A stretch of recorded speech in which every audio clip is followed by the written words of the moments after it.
And you'd look into the center, and in the center see a glowing blue-purple light, which could be seen with the unaided eye.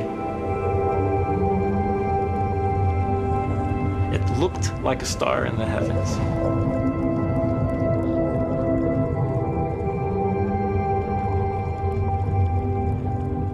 Seth Putterman called it the star in a jar, a tiny spot of bright light contained in a flask of liquid.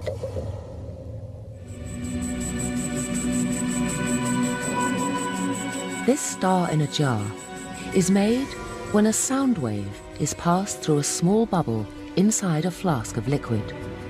And this sound wave makes the bubble do something remarkable. First it expands, then it collapses.